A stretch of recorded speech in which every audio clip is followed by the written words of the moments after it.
Good morning students. Jyotiba Phule group of education की online शिक्षा प्रणाली में आप सबका स्वागत है। हम यूक्लिड विभाजन प्रमेय का उपयोग करते हुए दो संख्याओं का एचसीएफ निकालना सीख रहे हैं। इससे पहले हमने जो सवाल पढ़ा उसमें यूक्लिड विभाजन प्रमेय का उपयोग करते हुए हमने यह बताया था कि किसी भी धनात्मक पूर्णांक का वर्ग 3m और 3m प्लस 1 के रूप में होता है। ये तो हुई बात वर्ग करने की, धनात्मक पूर्णांक का वर्ग। यदि हम बात करें कि किसी भी धनात्मक पूर्णांक का घन किसके रूप में हो सकता है, उसको हम आज सिद्ध करके बताएंगे कि किसी भी धनात्मक पूर्णांक का घन किस रूप में हम व्यक्त कर सकते हैं।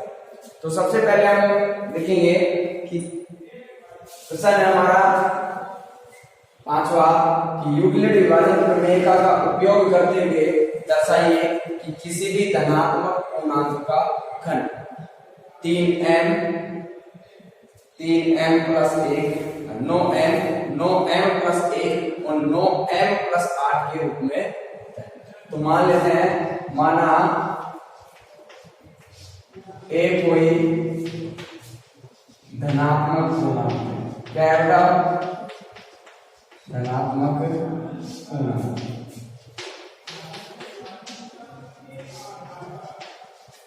जहां एक की जो वैल्यू होगी वो होगी 3q प्लस 1 और 3q प्लस 2। सबसे पहला मान हमारे पास क्या है? 3q। तो a बराबर हमारे पास है 3। हमें क्या कहा गया है प्रश्न में कि किसी भी धनात्मक पूर्णांक का घन। धनात्मक पूर्णांक हमने क्या लिया? a का क्या करना है? घन करना है। जब भी हम घन करेंगे तो दोनों पक्षों का करेंगे, हम लिखेंगे दोनों पक्षों का घन करने। घन करें तो a का तो हो जाएगा a क्यूब और इसका हो जाएगा 3q का क्यूब। a क्यूब ऐसे ही ऐसे 3 का क्यूब करेंगे तो हमारे पास ये आ जाएगा 27। 3 का क्यूब मतलब 3 को 3 बार गुणा करेंगे, 3 को 3 से गुणा करेंगे 9 9 दिया 27। क्यू का क्यूब करेंगे तो ये आ जाएगा क्यू का क्यूब। ठीक है, अब हमसे किसके रूप में बताना है? 9m प्लस 1 और 9m प्लस 8 इस रूप में बताना है। तो क्या हमारे पास रूप में क्या है? 9। तो क्या मैं इसको इस प्रकार लिख सकता हूं? ये ऐसे कैसे? 9 गुणा 3 होती है 27 होते नहीं होते। बाकी बच गया हमारे पास क्यू का क्यूब। अब हमारे पास 9 तो आ गया है, क्या बच गया? 3q का क्यूब। इसकी जगह क्या आना चाहिए? n। तो इसकी जगह हम बेटा क्या मान लेंगे? n। माना 3q का क्यूब बराबर n। जहां n क्या है? जहां n एक धनात्मक पूर्णांक, क्या है? धनात्मक पूर्णांक।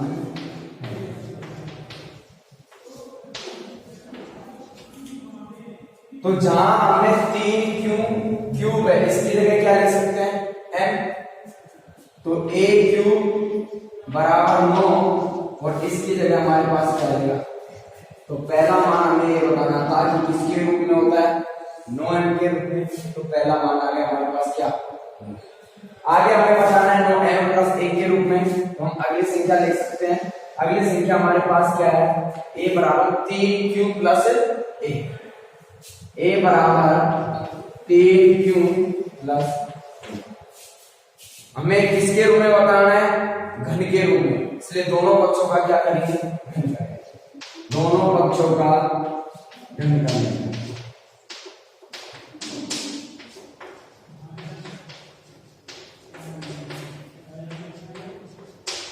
दोनों पक्षों का घन करेंगे तो जाएगा a का क्यूब। यहां अगर घन करें तो जाएगा 3q प्लस 1 का क्यूब। अब हमारे पास यहाँ एक सर्वसमीका बन गई। सर्वसमीका क्या होती है? a प्लस b का होल। जो आपने 9th क्लास में पढ़ा है। सर्वसमीका ये होती है, मैं आपको लिख के देता हूं, a प्लस बी का होल क्यूब, इसको हम ऐसे लिख सकते हैं a cube plus 3a square b plus 3ab square plus b का क्यूब। अब इन संख्याओं को हम इसके रूप में लिखेंगे,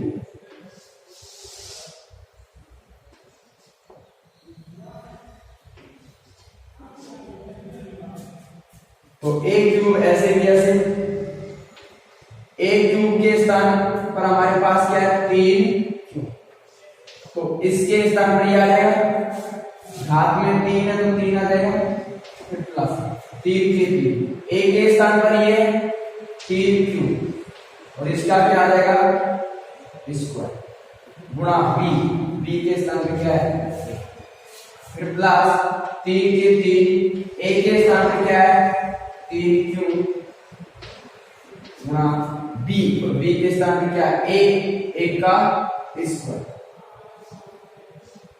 प्लस b का क्यूब, इसका क्यूब हो जाएगा हमारे पास आया a क्यूब। 3 का क्यूब करेंगे तो 3 दिया 9, 9 दिया 27, क्यों का क्यूब, 3 का स्क्वायर 9, 9 दिया 27, क्यों का स्क्वायर करेंगे तो क्यों स्क्वायर, यहां करेंगे तो 3 दिया 9, 9 को 1 से गुणा करेंगे तो 9 क्यूब और प्लस 1 का क्यूब बेटा क्या होता है 1। अब हमें बताना किसके रूप में, इसके रूप में। शुरू में हमें क्या चाहिए 9, तो यहां से क्या कॉमन ले लेंगे 9, लास्ट में हमें क्या चाहिए 1, जो 1 हमारे पास एलसीएम है, बाकी बच गए ये, इनमें से क्या कॉमन ले लेंगे, तो हमारे पास आएगा a का क्यूब, 9 हमने कॉमन लिया, 9 का भाग देंगे 9 दिया 27, ये ऐसे कैसे, फिर भाग देंगे 9 का 9 दिया 27 क्यों स्क्वायर, फिर देंगे 9 एक 9 क्यों का क्यों बच गया और प्लस, अब यहाँ 9 है, यहाँ भी 9 है, यहाँ प्लस 1 है, यहाँ प्लस 1 है, यहाँ क्या बच गया m और n के स्थान पर बच गया ये, इसके स्थान पर क्या मान लेंगे m, हम लिखेंगे माना 3 क्यू का cube plus 3 Q square plus Q और बराबर क्या मान लीजिए, यहाँ भी m क्या है पूर्णांक है जैसे यहाँ लिखा था। अब इसके स्थान पर क्या लिख सकते हैं हम m, तो आ जाएगा a क्यूब बराबर 9, इसके स्थान पर हमने m मान लिया और प्लस में कर दिया। इसी प्रकार हम अगली संख्या लेंगे क्या 3 क्यूब प्लस 1, वही दोनों पक्षों का घन करेंगे और आगे हल करेंगे। इससे पहले आप इसको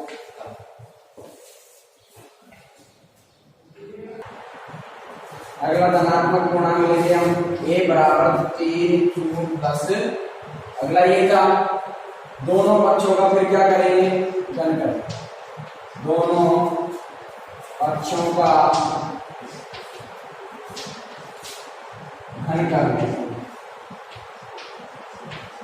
दोनों पक्षों का घन करें, हमारे पास आ जाएगा a का क्यूब 3 क्यूब प्लस 2 का होल।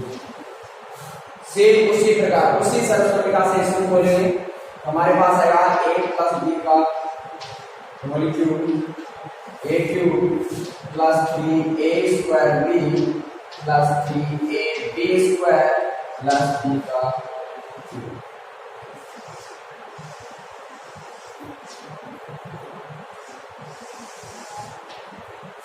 a के स्थान पर हमें 3 क्यों रखना है और b के स्थान पर क्या रखना है, तो मिलेगा a का क्यूब, a के स्थान पर हमारे पास 3 क्यूब का क्यूब, 3 a के स्थान पर 3 क्यूब का स्क्वायर, b के स्थान पर हमारे पास 2 प्लस 3 a के स्थान पर 3 क्यूब,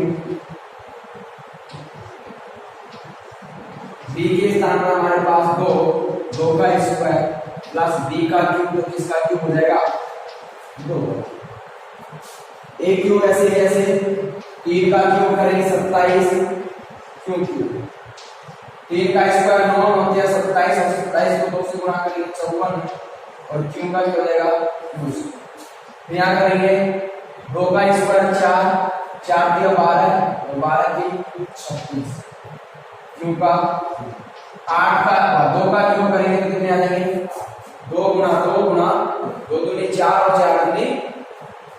फिर हमें 9 चाहिए, 9m प्लस 8, तो प्लस 8 तो हमारे पास लास्ट में है, इसको छोड़ देंगे। अब बचा हमारे पास शुरू में ये, तो क्या कॉमन ले लेंगे 9, 9 कॉमन ले गए यहाँ से, 9 का भाग 27 से कटेंगे 3 बार, क्यों का क्यों 9 का भाग 54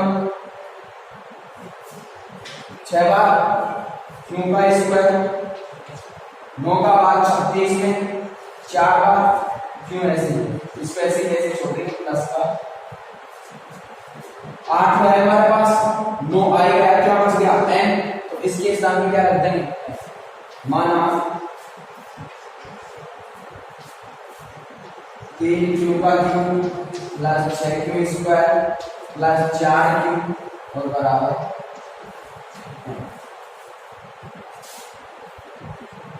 अब इसके स्थान पर हमें n रखना है, आ जाएगा a का क्यूब बराबर 9, इसके स्थान पर हमारे पास आ जाएगा n प्लस कितने, तो तीनों मान आ गए। शुरुआत में हमारे पास आया था 9m, इसके बाद हमारे पास क्या आया 9m प्लस 1, 9m प्लस 1 और अंत में हमारे पास क्या आ गया 9m प्लस 8। तो हम किसी भी धनात्मक पूर्णांक के घन को किसके रूप में लिख सकते हैं, या 9m या 9m प्लस 1 या 9m प्लस 8 के रूप में रख सकते हैं।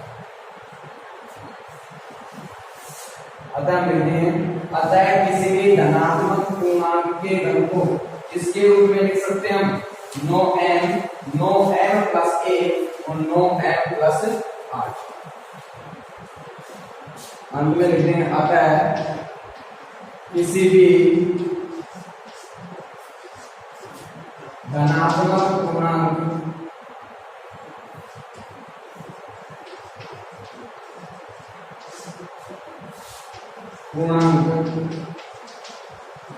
के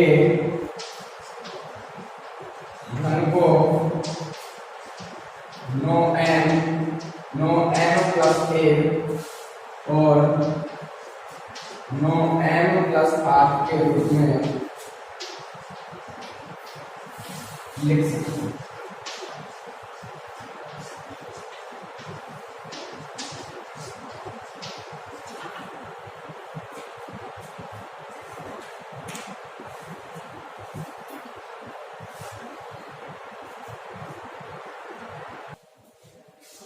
अब हम पढ़ेंगे अभाज्य गुणनखंड विधि द्वारा HCF और LCF।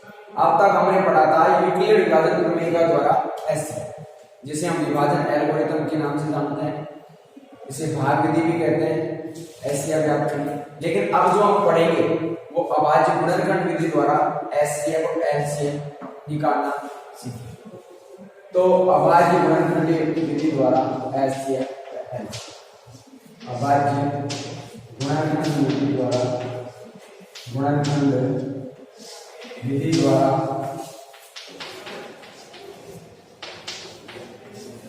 HCF जो है LCF। तो देखिए HCF और LCF क्या क्या होते हैं, पहले दोनों के बारे में हम जानते हैं। इसके बारे में मैंने पहले बताया था कि वह बड़ी से बड़ी संख्या, H का मतलब हाईएस्ट कॉमन है, इसमें तो हाईएस्ट कॉमन है, हाईएस्ट कॉमन का मतलब कॉमन, बड़ी से बड़ी संख्या जो सब में कॉमन, ठीक है। इसमें छोटी से छोटी संख्या, इसमें कॉमन का कोई मतलब। देखिए इसको बोलते हैं महत्तम समांतर,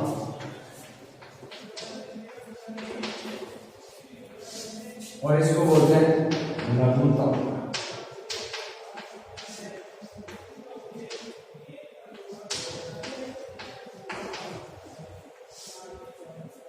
देखिए इनमें क्या अंतर है, महत्तम का मतलब बड़ी से बड़ी संख्या, वह बड़ी से बड़ी संख्या जो दी गई संख्याओं को जैसे दो संख्या दे दी हमने 12 और 18।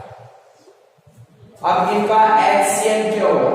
अब ऐसी बड़ी से बड़ी संख्या हमें देखनी है जिसका भाग दोनों में जाए। तो वह बड़ी से बड़ी संख्या क्या होगी? सबसे छोटी तो 2 होगी, 2 का भाग दोनों में जाता है, 3 का दोनों में जाता है, 4 का यहां तो जाएगा लेकिन यहां नहीं जाएगा, 5 का यहां जाएगा लेकिन यहां नहीं जाएगा। अब किसका जाएगा? 6 का। 6 का भाग 6 दूनी 12 और 6 तिया 8, दोनों में भाग गया किसका? 6। अब 6 के बाद कौन सी संख्या आएगी जिसका भाग दोनों में जाएगा? 8 का जाता है क्या? नहीं जाएगा। 9 का इसमें जाता है, इसमें नहीं। 10 का भाग दोनों में नहीं जाएगा। 11 का नहीं जाएगा, 12 का इसमें जाएगा, इसमें नहीं। तो सबसे बड़ी कौन सी रही संख्या? 6, जिसका भाग दोनों में जाएगा। तो वह बड़ी से बड़ी संख्या जो दोनों संख्याओं को विभाजित कर रही है वो इनका क्या होगी? समझ में है? अब इसमें क्या होता है? लघुत्तम।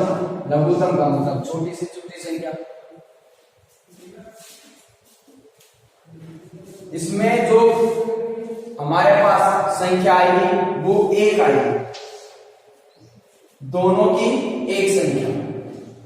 कहने का मतलब दोनों संख्याओं में एक ही संख्या का भाग जाएगा, लेकिन इसमें एक संख्या होगी और भाग 2 संख्याओं का जाएगा।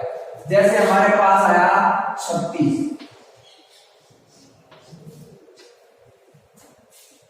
ठीक है, और एक संख्या ले ली मैंने 18। अब इनका हमें याद करना है क्या? एलसीएम। तो वह छोटी से छोटी संख्या जिसमें दोनों का भाग जाता है।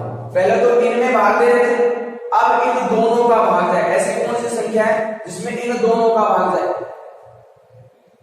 तो इन दोनों का भाग ऐसी संख्या कौन सी आएगी? 18 का भाग जाएगा, 18 × 4 72 और 36 गुना।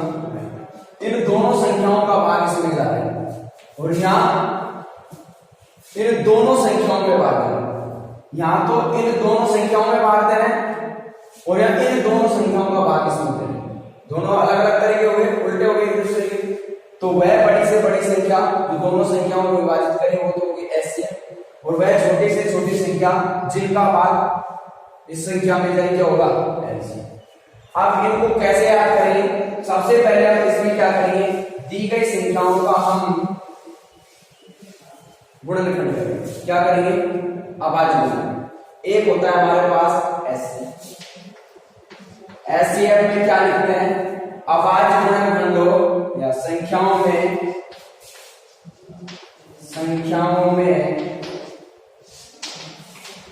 प्रत्येक जो 2 संख्या में दे गए हैं उसमें प्रत्येक उभयनिष्ठ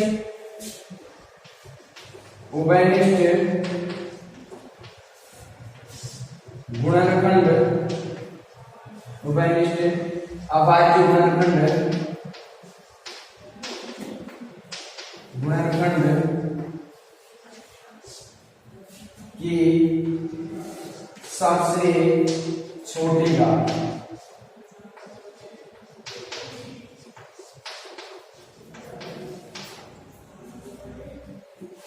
एलसीएम में क्या होगा? संख्याओं में प्रत्येक अभाज्य गुणनखंड, इसमें उभयनिष्ठ नहीं आएगा, अभाज्य गुणनखंड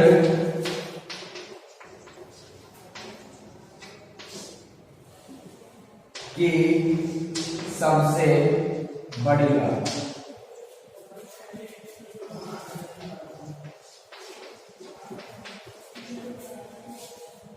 ठीक है, अब हम एक एग्जांपल की सहायता से इनको समझेंगे कि ऐसे एलसीएम कैसे याद करते हैं। तो मैं एक संख्या ले लेता हूं आपके पास 6 और 20। एग्जांपल के लिए मैंने एक संख्या लिया आपके पास 6 और 20। क्या क्या लिया आपने? 6 और 20। अब हमें 6 और 20 का क्या याद करना है? एचसीएफ भी याद करना और कैसे याद करेंगे? ध्यान से। सबसे पहले हम दोनों संख्याओं का क्या करेंगे? अभाज्य गुणनखंड कैसे करेंगे? 6। अब हमें सबसे पहले सबसे छोटी संख्या क्या है उसका भाग देना। क्या है? 2, 2 का भाग जाएगा कितनी बार? 3। फिर 3 का भाग देंगे 3 में। अब अगली संख्या 20, 20 में भी भाग दे लेंगे। 2 का दिया 10, फिर 2 का दिया 5 और फिर 5 का दिया। हमारे पास 6 का गुणनखंड क्या है? हमारे पास 2 गुणा 3 और 20 का क्या है? 2। 2 कितनी बार? 2 बार। जितनी बार होगा वो भाग में ले देंगे। कितनी बार है? 2 बार, इसलिए 2 आगे आ गया। तो गुणा क्या है? 5। अब मैंने एचसीएफ में बेटा क्या बताया आपको? संख्याओं में प्रत्येक उभयनिष्ठ अभाज्य की सबसे छोटी। अब मुझे आप ये बताइए कि इन दोनों में कॉमन क्या है? 2 कॉमन है दोनों में। भाई यहां भी 2 है, यहां भी 2 है। और इनमें से क्या कॉमन है? केवल ये 2, दोनों में 2। लेकिन जो कॉमन है उसमें से छोटी घात, तो इसकी घात कुछ नहीं है तो 1 मान लेंगे। इसकी 2 है तो छोटी घात केवल क्या हुई? 2 की घात 1 और 2 की घात 1 का मतलब क्या हुआ? तो हमारा एचसीएफ क्या हो गया? और कोई चीज मिल नहीं रही है। अगर और कुछ मिलता तो गुणा लगा के फिर उनको भी। अब हमें याद करना है क्या? एलसीएम में थोड़ा अलग है। उसमें क्या होता है? जो मिले उसकी सबसे बड़ी घात। संख्याओं में प्रत्येक अभाज्य गुणनखंड की सबसे बड़ी घात। प्रत्येक अभाज्य गुणनखंड 2, 3, 5 उनकी बड़ी घात। 2 की बड़ी घात क्या हुआ? 2 की घात 2। 3 की बड़ी घात क्या हुआ? अकेला 3 है। 5 अकेला ही है। अब इनको गुणा कर देंगे। 5 दिया 15 और ये 2 का स्क्वायर 4 और 15 चौको 7। तो हमारा एचसीएफ तो आया क्या? 2 और एलसीएम क्या आया? 7। इस प्रकार से हम किसी भी संख्या का क्या कर सकते हैं? एचसीएफ और एलसीएम। अब सवालों की मदद से हम आगे देखेंगे कि कैसे और हम याद कर सकते हैं 2 पूर्णांक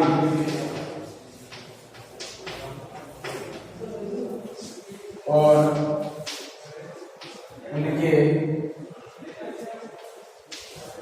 एचसीएफ व एलसीएम में संबंध। 2 पूर्णांकों उनका एचसीएफ और एलसीएम याद करें। उनके भी मध्य क्या संबंध होता है उसको हम इस सूत्र द्वारा व्यक्त कर सकते हैं। पहला पूर्णांक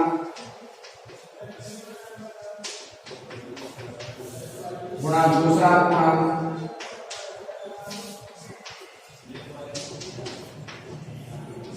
बराबर एचसीएफ गुणा एलसीएम।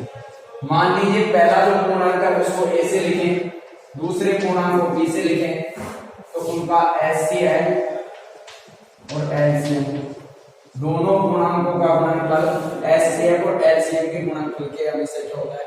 बराबर। इसको आप छाप लीजिए।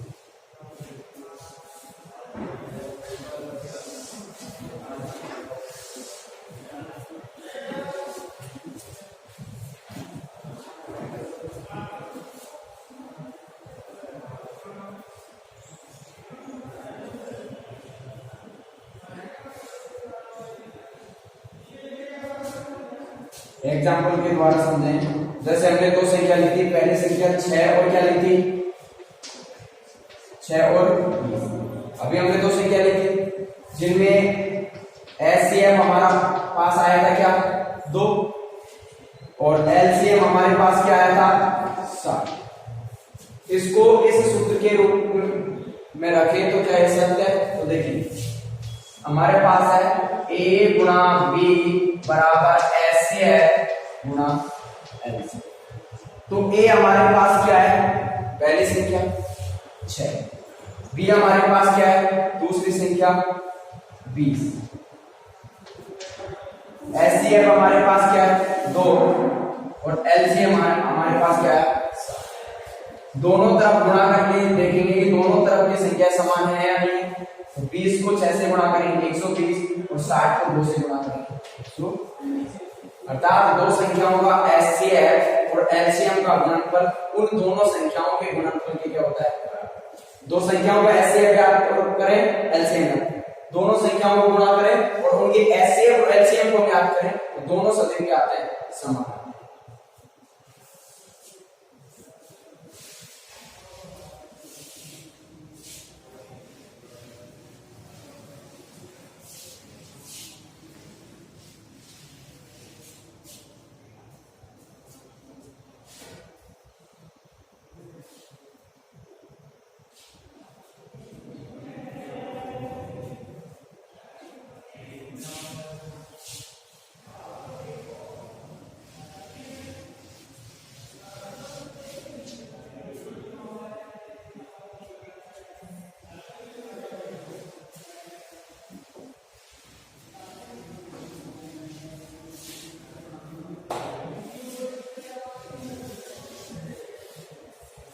एक पॉइंट दो देखिए, 1.2 हमारे पास क्या है? इसमें पहला सवाल हमें दिया गया है कि निम्नलिखित संख्याओं को अभाज्य गुणनखंडों के गुणनफल के रूप में व्यक्त। हमें केवल अभाज्य गुणनखंड याद करने। पहली संख्या में रखे 140, अभाज्य गुणनखंड करें 140 में हम भाग देंगे सबसे पहले सबसे छोटी संख्या, सबसे छोटी संख्या अर्थात 2 का 2 7 14 0 की। फिर हम 2 का भाग देंगे 2 दिया 6, एक बच गया, यहाँ कितने हो गए 10 और 2 5 10। अब 2 का भाग 35 में जाएगा नहीं, 3 का भी नहीं जाएगा, 5 का 5 7 35। फिर देंगे तो 7 में तो केवल 7 का जाता है, तो हमने 140 को किसके रूप में व्यक्त किया? 2 5 और 7। 3 तो संख्या नहीं है, 2 5 और 7। अब बताओ 2 कितनी बार है? 2 बार, इसलिए घात कितने आ जाएंगे? 2। तो हमारे अभाज्य गुणनखंड आ जाएंगे 2 की घात 2 गुणा 5 गुणा 7। इस प्रकार से हम सभी संख्याओं को अभाज्य गुणनखंडों के रूप में व्यक्त कर सकते हैं।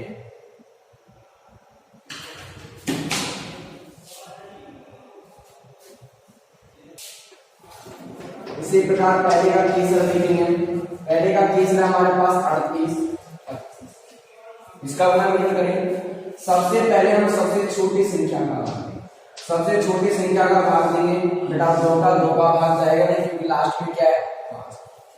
अब हम 3 का देंगे, 3 एकम 3, 8 में 3 दूनी 6, 2 बच जाएंगे 22 हो जाएंगे, 3 7 21, 1 बच जाएगा 15 हो जाएंगे, 3 5। अब फिर 3 का देंगे, 3 4 12, फिर देंगे 3 दूनी 6, 1 बच जाएगा 3 5। अब 3 का नहीं जाएगा तो किसका देंगे 5, 5 8 40 और 55, 5 8 40, 2 बच जाएंगे 25 हो जाएंगे 55। 5 का देंगे, 5 एकम 5, 3 बच गए 35, 5 7 17 का भाग 17 करेंगे एक बार, तो हमारे पास बेटा हुआ 38 25, जिसको हम लिख सकते हैं किसके रूप में? 3 कितनी बार? 3 कितनी बार बेटा? 2 बार। 5 कितनी बार? 2 बार। और क्या बचता है हमारे पास? 7। इस प्रकार से हम किसी भी संख्या को तो व्यक्त कर सकते हैं। मैं आशा करता हूं आप इसको सीख गए होंगे। और मैं आपके लिए कुछ सवाल लिख देता हूं जिनको आप करने की कोशिश करेंगे। देखिए एक हमारे पास है 5005 और एक हमारे पास जो तीसरा सवाल रहेगा वो रहेगा 74।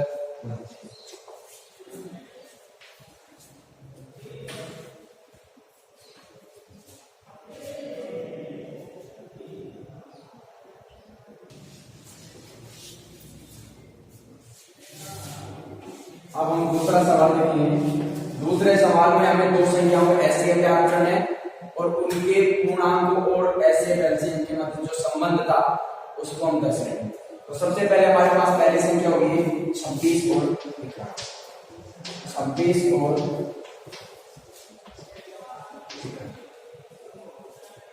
सबसे पहले हम 26 का गुणनखंड करेंगे, सबसे छोटी संख्या का भाग देंगे, 2 का भाग देंगे तो कितने आ जाएंगे 13, और 13 का भाग 13 में देंगे तो 26 का गुणनखंड करने पर हमारे पास आया 2 गुणा 13। इसी प्रकार आप 91 का गुणनखंड करेंगे तो हमारे पास क्या, सबसे पहले भाग देंगे छोटी संख्या, 2 का भाग नहीं जाएगा, 3 का नहीं जाएगा, 5 का नहीं जाएगा, तो इसका जाएगा 7, 13 7, 13 में 13 का ही भाग आता है, हमारे पास आ जाएगा। तो 91 का गुणनखंड हमारे पास क्या आया 7 गुणा 13। अब पहले तो हमें एचसीएफ और एलसीएम याद करना है, तो एचसीएफ हमारे पास क्या आएगा, क्या बताया मैंने आपको, वह संख्या जो उसकी 2 शर्त होती है, वह संख्या जो दोनों में मिले, तो दोनों में केवल क्या मिल रहा है, उसकी छोटी घात लेते हैं, लेकिन इसमें तो छोटी बड़ी है नहीं, दोनों ही समान है, तो वो ही आ जाएगा, क्या आ जाएगा बेटा एचसीएफ क्या होगा। अब याद करेंगे एलसीएम, एलसीएम में शर्त ये होती है जो मिल जाए उसकी बड़ी घात, तो 13 मिल रहा है, छोटी बड़ी है तो क्या आएगा केवल 13, ये तो आएगा ही आएगा जो मिलेगा वो, बाकी जो बच गए वो भी आएगा, बच क्या गया 2 और 7, 2 आ जाएगा और 7। अब इनको गुणा करेंगे, 13 7 91, 91 गुणा 100, ये तो एचसीएफ और एलसीएम आ गए। अब हम करेंगे क्या, इसकी सत्यता की जांच, जो हमने पहले बताया था, जांच करेंगे। तो जांच के लिए मैंने आपको बताया क्या, ए गुणा बी बराबर एचसीएफ गुणा एलसीएम, ये बताया। ए का मतलब पहली संख्या, बी का मतलब दूसरी संख्या, एचसीएफ का मतलब कितना है 13, एलसीएम कितना है 100, दोनों को गुणा करके चेक करेंगे कौन सा सही आता है। 26 एकम 26, आंसर की 26 ना 234 और 2 208, 9 6 54 और 9 दूनी 18 और 5 23, 234 और 2 200 और 2 206, इनको गुणा करें, गुणा करके चेक करें क्या आता है। एक बार और गुणा कर लेते हैं इनको, 26 गुणा 91, 1 6 2 9 6 54, हासिल की 5, 9 दूनी 18 5 23, तो हमारे पास आया 6 6 3। इनको गुणा करेंगे, यह आया हमारे पास, इनको गुणा करेंगे, 13 गुणा 26 2, 13 6 10, 13 7 13 8 104, 104 और 2 106, हासिल की 10, 13 एकम 13 और 10 23। क्या दोनों संख्या समान है? इसका मतलब जो एचसीएफ और एलसीएम, जब ये दोनों संख्या समान आ जाएंगी तो ये सही कन्फर्म हो जाएगा कि जो हमने एचसीएफ और एलसीएम निकाले वो भी क्या हमारे। यदि ये दोनों समान नहीं आ रहे, इसका मतलब हमारा एचसीएफ और एलसीएम क्या है। इस प्रकार हम इसकी सहायता से इनकी जांच भी कर सकते हैं। आज के लिए इतना ही काफी। घर रहें, स्वस्थ रहें।